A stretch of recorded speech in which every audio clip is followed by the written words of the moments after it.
effectué, nous allons y placer des porte-fenêtres. Effectivement, si nous observons l'image de référence, nous apercevons 4 porte-fenêtres situées ici, ici et ici.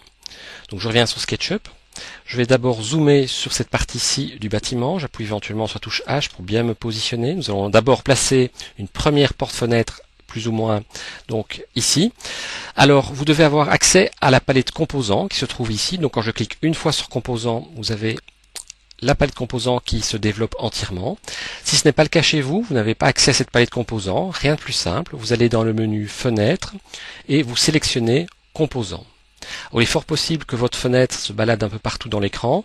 Donc dans ce cas, ce que vous faites, c'est pas très compliqué. Vous cliquez sur cette partie-ci de la palette et vous la placez ici dans la partie droite de votre écran et vous l'ancrez éventuellement avec les autres palettes si nécessaire.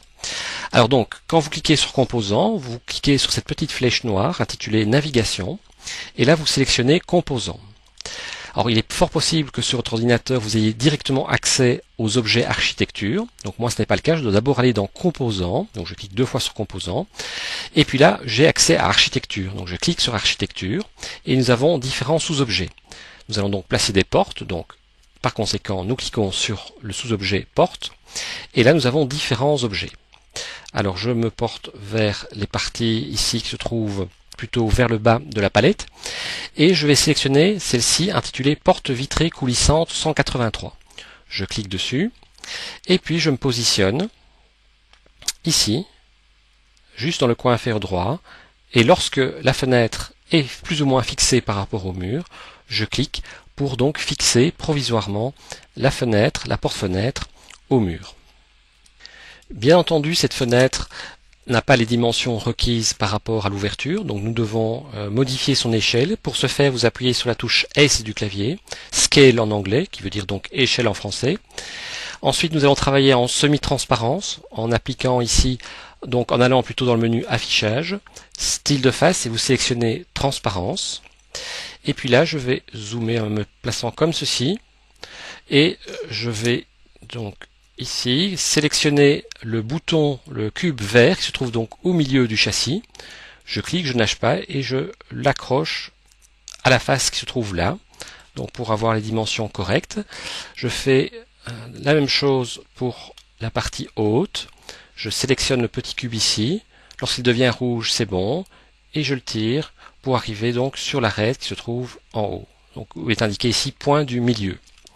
J'enlève la semi-transparence en allant dans le menu affichage, style de face, transparence. Alors éventuellement, ici nous avons le mur qui nous cache un petit peu, donc je clique sur zoom étendu dans la barre d'outils, puis je rezoome. Alors je désactive l'échelle en appuyant sur la barre d'espace du clavier. Alors je m'aperçois tout de même qu'il y a encore un problème. La porte-fenêtre ici se situe un peu au-delà du mur, donc nous allons remédier à ce problème. D'abord un clic droit sur la porte-fenêtre, n'importe où, par exemple ici, et vous choisissez détacher. Ça permettra de mieux mouvoir la porte. Ensuite, vous appuyez sur la touche M du clavier. Vous sélectionnez le petit point qui se trouve ici à l'extrémité du composant. Vous cliquez, vous ne lâchez pas et vous repoussez légèrement le composant pour ici l'insérer davantage à l'intérieur du mur. La palette composants prend un peu trop de place, nous allons la réduire. Je clique sur cette partie-ci de la palette pour la réduire, voilà. J'appuie sur la touche H pour me positionner de telle manière à placer facilement, aisément, une deuxième porte-fenêtre. J'appuie sur la barre d'espace, je sélectionne cette porte-fenêtre. J'appuie simultanément sur la touche CTRL et la touche C, donc CTRL plus C, et puis je relâche tout, et puis j'appuie à nouveau, successivement, cette fois-ci, sur les touches CTRL plus V, donc CTRL plus V. Et puis là, je vais zoomer sur cette partie-ci. Nous allons faire donc un simple copier-coller. Donc voilà, je vais zoomer sur cette partie-ci. Attention, je ne vais pas placer la porte là, mais ici, extrémité, je clique pour bien fixer la porte à cet endroit-ci. Alors je dézoome éventuellement, j'appuie sur la touche Q, et là nous allons faire pivoter la porte-fenêtre. Alors le rapporteur qui apparaît sous vos yeux doit absolument être de couleur bleue et à plat. Alors pour être sûr que lorsque nous allons toucher la porte-fenêtre, il reste à plat, vous appuyez continuellement sur la touche majuscule et puis vous allez cliquer sur ce point-ci. Donc pas ici, et bien ici, donc, sur l'axe de rotation de la porte. Donc je clique une fois, je relâche tout, et puis je vais cliquer une deuxième fois, par exemple ici sur l'arête, et lorsque je déplace la souris, nous voyons donc que la porte ici se rabat. Alors pour être précis, nous allons faire en sorte que la porte ait un angle de 90 degrés, la rotation en tout cas. Donc vous tapez 90 sur votre clavier et vous appuyez sur la touche Enter. Et donc notre deuxième porte-fenêtre a été correctement positionnée. Il nous reste encore à placer les deux porte-fenêtres au premier niveau. Donc je vais sélectionner cette porte-fenêtre, j'appuie simultanément sur les touches CTRL plus C, et puis je vais peut-être dézoomer, me placer de cette manière, à pouvoir insérer facilement cette troisième porte-fenêtre, comme ceci, et puis je fais un CTRL plus V. Là vous voyez la porte-fenêtre qui apparaît, donc je vais un peu zoomer et la placer ici, je clique. Alors là il y a un problème puisque, comme je vous l'ai dit tout à l'heure, le premier étage a une hauteur moins importante. Donc là nous sommes vraiment obligés de travailler en transparence puisque la partie supérieure de la porte-fenêtre se trouve dans le toit. Donc pour travailler en semi-transparence, je vous rappelle, vous allez dans le menu Affichage, Style de face, Transparence. Alors vous appuyez sur la touche S. Et je vais simplement me positionner comme ceci. Je vais éventuellement zoomer comme ceci. Donc j'appuie sur la touche S. Je clique sur le cube du milieu. Donc pas celui-ci, ni le dernier, mais vraiment soyez très précis. Où est indiqué échelle suivant l'axe vert par rapport au point opposé. Vous cliquez, vous ne lâchez pas et vous descendez jusqu'au moment où vous arrivez ici sur le point du milieu, comme ceci. Donc je vois ici dans le menu Affichage, Style de face, j'enlève transparence pour voir si ma porte-fenêtre est correctement positionnée, c'est le cas. Et pour la dernière, ce sera encore plus simple. Donc ce que je vais faire comme ceci. Je vais faire de nouveau un CTRL plus C, CTRL plus V. Et je vais simplement ici l'accrocher là.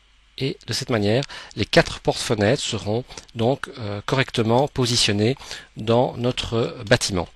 Alors je vous propose d'enregistrer votre travail en appuyant simultanément sur les touches CTRL plus S. Je souhaiterais que l'exercice ne soit pas trop répétitif pour vous.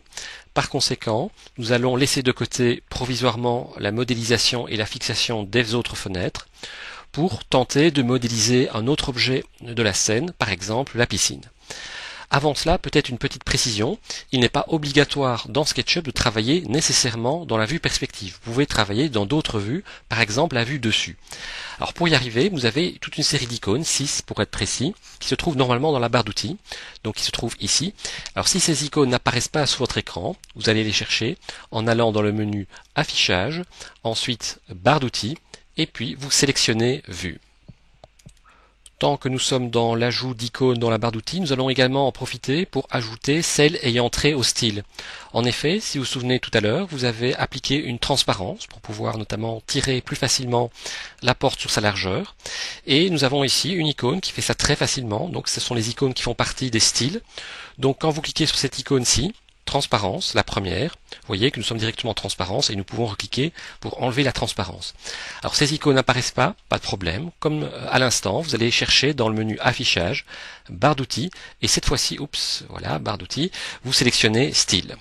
Alors il est fort possible que votre barre d'outils ne soit pas suffisamment longue pour pouvoir accepter l'ensemble des icônes.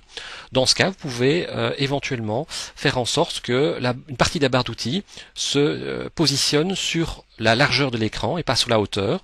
Donc par exemple, vous prenez la principale barre d'outils qui se trouve ici, vous la prenez comme ceci, vous la tirez, vous ne lâchez pas le bouton gauche de la souris et puis vous relâchez ici. De cette manière, vous pouvez très facilement donc gérer vos barres d'outils et de cette manière, vous pouvez ajouter d'autres icônes sur votre écran. Donc ceci pour plus de facilité. Alors donc nous revenons à notre piscine et surtout à notre vue dessus. Donc pour aller dans la vue dessus, vous cliquez sur cette icône intitulée dessus.